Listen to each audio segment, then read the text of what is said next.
Hello everyone and welcome back to the Library of the Weird. Today is January the 28th and by the time you're watching this, January is over. So I thought that would be the perfect time to film my January 2023 in books. This is the first time I'm doing this, so I quickly want to tell you how I structured this video and how I want to structure all those videos where I talk about the books I read in a month, because I want to do these for every month, obviously. So in the first part of the video, I want to talk about the books I read. So all the books I finished in the last month.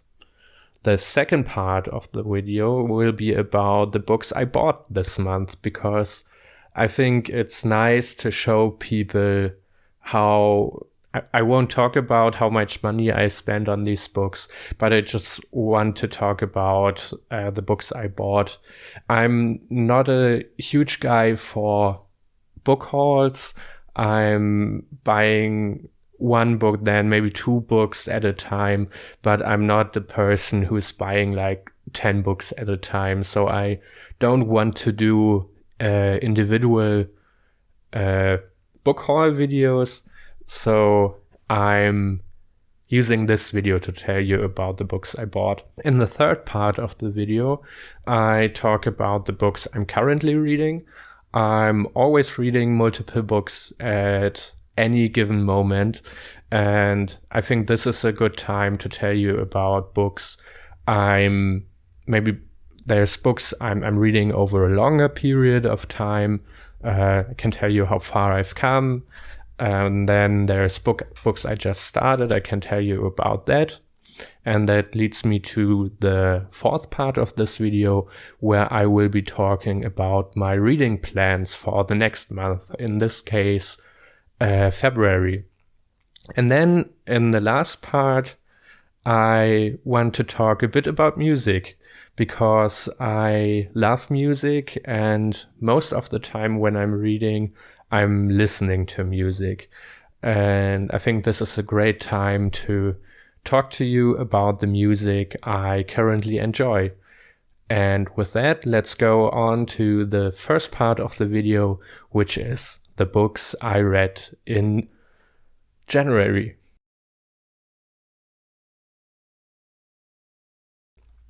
So the first book I want to talk about is American Supernatural Tales, which is a short story collection compiled by S.T. Joshi, who is mostly famous for his work on H.P. Lovecraft.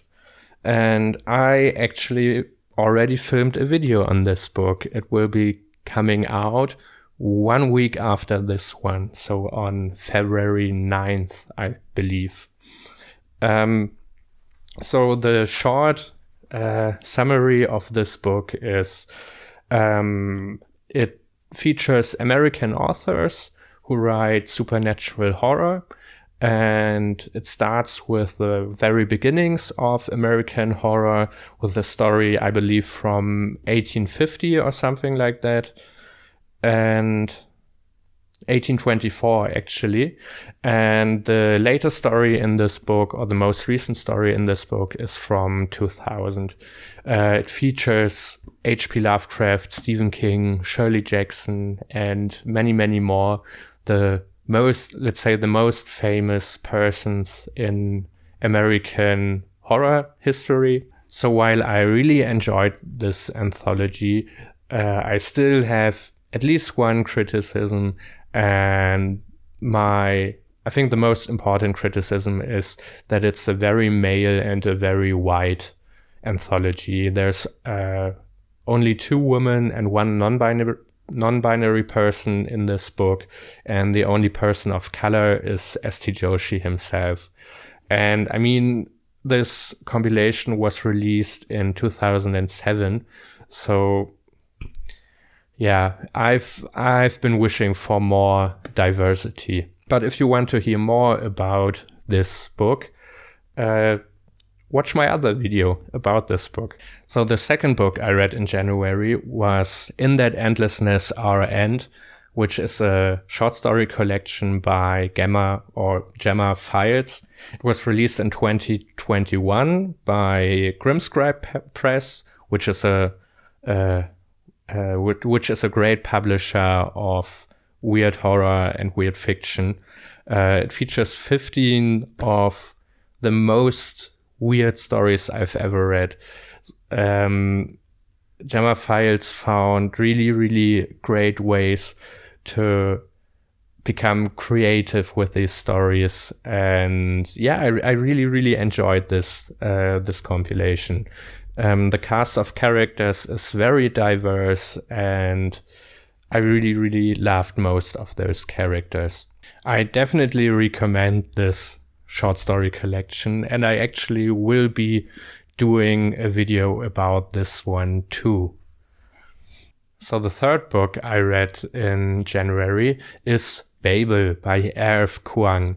And I mean, you may have heard of this novel. I'm quite late to the party, I guess, because this was a great hit last year. I think it came out in September 2022, and it was all over social media. And it is actually a great book. I wasn't expecting to like it this much. It was the first dark academia book I've ever read, mostly because I try to stay clear of dark academia, because it just didn't interest me that much. But this was really, really great. The story features 4 students who go to Oxford to learn to be translators. They are studying at the Translation Institute, which is called Babel, like the book is called. And it's not only a story about studying, about academia, but it's also a story about revolution, empire, enslavement, slavery. 3 of the 4 main characters are people of color. There's one from Canton in China, there's one from India, and one from Haiti. And they are able to go to Babel because they know a lot of languages, or they know languages which the Babel scholars mostly don't. And this is really important for several reasons. And it's the main driver of the story. The plot of this book starts rather slow, but really keeps gaining steam in the second part of the novel.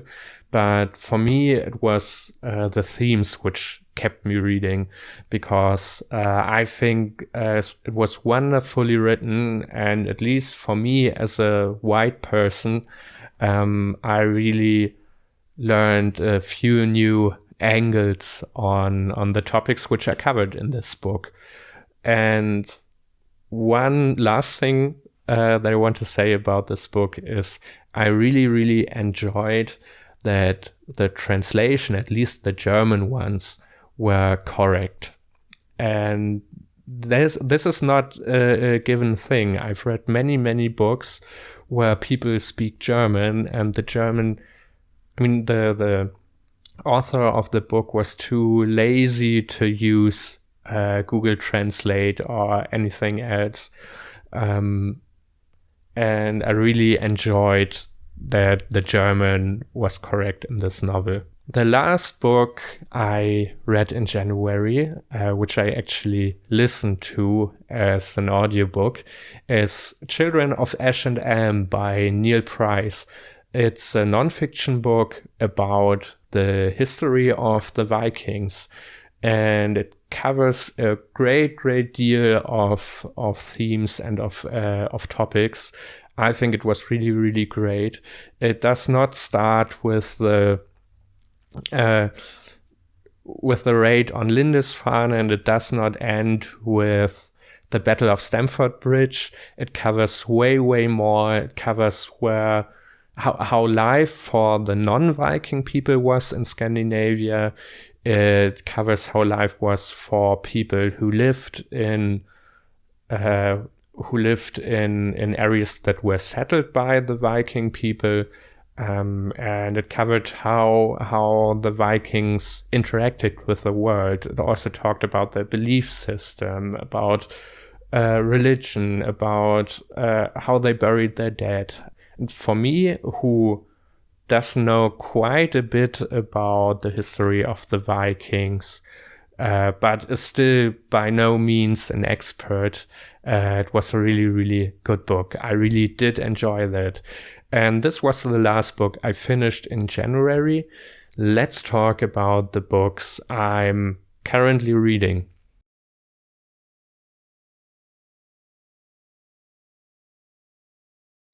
So let's start with the book I just started reading, and this is The Starlit Wood, which is a short story collection, an anthology with multiple authors, and other stories in here are retellings of classic fairy tales. Not only European fairy tales, but also from Asia and from all over the world.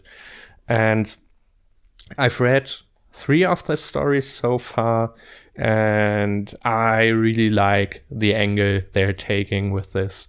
There's also a story by Stephen Graham Jones in here, and a story by Naomi Novik, who are probably the most famous authors in this compilation of stories. And I'm really excited for what's coming in this book, because I grew up mostly with the pretty gruesome German fairy tales, of course, and I really want to see what they do with this. I'm really liking that so far they don't really buy into the Disney approach to fairy tales, because all 3 stories I read so far are really rather gruesome, let's say. Let's leave it at that. So the second book I'm reading right now is The Whisperer in Darkness, which is a short story collection by H.P. Lovecraft. It's the first of 4 of such collections, which I think feature almost every story H.P. Lovecraft ever wrote. And I'm reading, I think, 10 to 20 stories every other day. I want to read all 4 this year, and after that I want to do a comprehensive video on Lovecraft. I've been using these markers for different things, but mostly I want to mark things where Lovecraft's racism really comes out, because I know this is a huge criticism, and it's a huge criticism by me as well. But the first time I read those stories, it wasn't that obvious to me. I was another person then. I was a lot younger, and I really want to find out how racist this guy really was. I just finished The Curious Case, or The Case of Charles Dexter Ward, which was a great story, by the way. But I will be doing a video on all of Lovecraft stories, or on Lovecraft as a person, after I finished all those books. The third book I'm reading right now is Dust of Dreams by Stephen Erickson. This is a reread for me. I finished this, I think, 2 years ago, but I've been listening to the 10 Very Big Books podcast, which covers all of Stephen Erickson's Malazan Book of the Fallen, of which this is the 9th book. I'm almost, I think, 3/4 done. I'm on page 832 of 1250 or something like that, but I will be reading along with the podcast, so this will take me way into the year. I finished this one in March, I think, and then there's only The Crippled God left, which I then probably finish somewhere around July, August.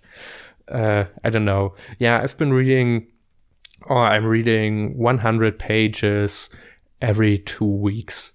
The third book I'm reading right now is Uzumaki by Junji Ito, which most of you probably know. I'm late to the party as well again. This is a manga about a city which comes obsessed with spirals. And I'm really, really liking this one so far. I've been buying a lot of Junji Ito, which I will show in a second. Those are really, really weird stories, and I really do enjoy them. I'll probably make a video out of this after I'm finished. I'm about a third through, so it will take me, I think, at least a month to finish this one.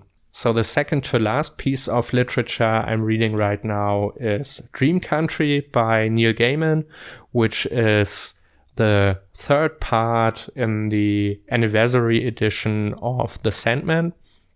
I've never read those comics before. I always wanted to. And I've read the first two last year, and I'm almost half through this one. And I'm probably gonna make videos on those too. So I'm really liking this so far, but what I'm missing is a common thread that the stories have. The first two comics did have many things in common. There was one plot line throughout all the stories, basically. But I'm enjoying this one so far, and yeah, maybe this is one of with kind of short stories or one-shots, like they're called in manga. So the last piece of literature I'm consuming right now is Bad Feminist by Roxane Gay, which I'm listening to as an audiobook, and it's about how you can be a feminist or even call yourself a feminist if you like girly things, mainly. It's a book that contains mostly essays of Roxane Gay, and she talks about race, she talks about feminism, and yes, she talks about what feminism is to her and how one can still be a feminist while listening to sexist rap songs and stuff like that. And I'm really enjoying it so far. And with that, let's go to the next part of this video, which is the books I bought in January. So I actually did not buy that much. I only bought 5 books, which you see here. The first one is The King in Yellow, a short story collection with stories of Robert W. Chambers. It was one of the main influences on H.P. Lovecraft and on weird or cosmic horror in general.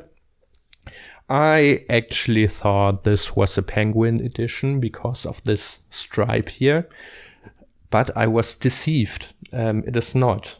I mean, it's not that big of a deal, but I really would like it if there was a white stripe here with a penguin on it. And I don't know when I'm going to read this, but I'm really, really excited for it. So the next 3 I want to cover at the same time because all of those are manga by Junji Ito. The first one is Gyo. Then there's Remina and Frankenstein. Gyo, I believe, is about fish which are controlled by weird bacteria. Remina is about an planet-consuming monster and about a witch hunt. And Frankenstein is a one-shot collection of stories by Junji Ito and I think I'm going to read this one first after I finish Uzumaki. But I'm really excited for those. And the last book I bought is another graphic novel or comic, which is Providence by Alan Moore and Jason Burrows. I don't know exactly if it's an adaptation of Lovecraft stories. I don't think so. I think the stories in here are original stories, but I'm really excited to read this one. And I don't know if I read this after I finish the third Sandman comic or if I want to read the fourth Sandman comic after that. But we cross this bridge when we get there, I think. On to the next part of this video.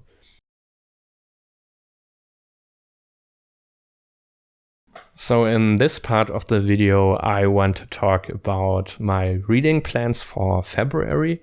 I've only one book here right now that that I'm definitely going to read in February, and that is Assail by Ian C. Asimov.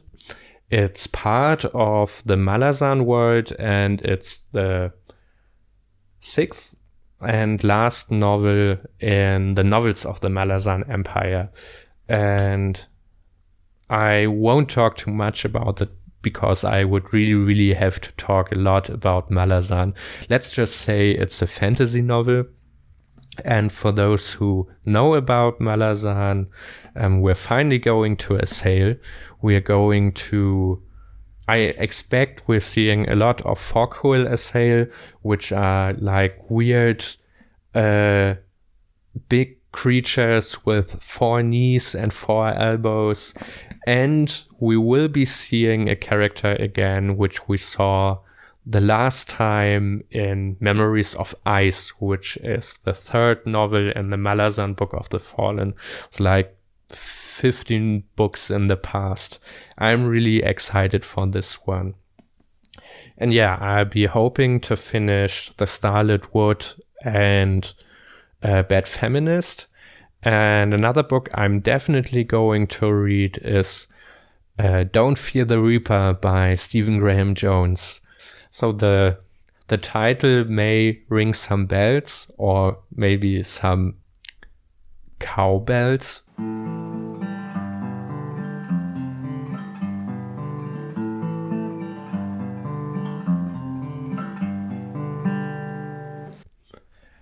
But this is the second part of the Lake Witch trilogy, of which the first one was My Heart is a Chainsaw. It features Jade, an indigenous American woman. And the first one was a very interesting take on slashers. And I'm really excited for the second part of the trilogy. So when it comes to weird fiction and weird horror, I want to read a few novellas in February. There's for example The Worm and His Kings by Hailey Piper, which I really want to read. And then there's Flowers for the Sea by Zinni Rocklin, which is another one I really want to read. I think both of them are just over or around 100 pages, and I hope I will be able to read them. And with that, let's go to the last part of this video. So in this part of the video, I quickly want to talk about the music I'm listening to while I'm reading, or the music I'm enjoying in general right now. So for those who don't know, I'm commuting by train to work and back, and I'm always reading on the train. But I can't really concentrate when a lot of people are talking around me, so I'm always listening to music. And what is important for the music is that there shouldn't be a focus on the lyrics, or I shouldn't be able to understand the lyrics. So other languages than German or English are great, or a lot of growling or screaming that I can't understand. And I do like to read with very atmospheric and slow music. And what I'm listening to right now on the train is mainly Alcest, which is a shoegaze or post-black metal band from France. And they're singing mostly in French, so this is great. And the music is very, very atmospheric, very slow, but really, really beautiful. I'm mostly listening to the albums Kodama and Spiritual Instinct right now, because I believe those are one of the best ones. Then there's a few other I won't even try to pronounce because they're French, and I've never had a lesson of French in my life. What I'm listening to at home a lot right now is Emma Ruth Rundle and Chelsea Wolfe, which are both famous for their dark approach to folk music. They actually did a song together, which I link down below and show you probably here. And this music is great for reading because it is slow, it is atmospheric, and while there is singing, it's mostly really obscure, dark singing where it's very, very easy to drift off in a dream world and to not listen to the words they are singing. And the last the last song I want to talk about is actually a German one. I don't listen to this one while I'm reading because it's way too fast or the lyrics are way too easy to understand. And that's Panik by Graustufe West. It came out yesterday, and I think I have been listening to this one 20 times already. I really, really do love it. If you do like German wave, please listen to this song. I put a link in the description. And with that, I think I've said everything I wanted to say about my January in books. So I hope you enjoyed it. Maybe you got some recommendations from me. If you did, please let me know. And I hope to see you again, probably for the next video, which will be about American supernatural tales. Until then, goodbye.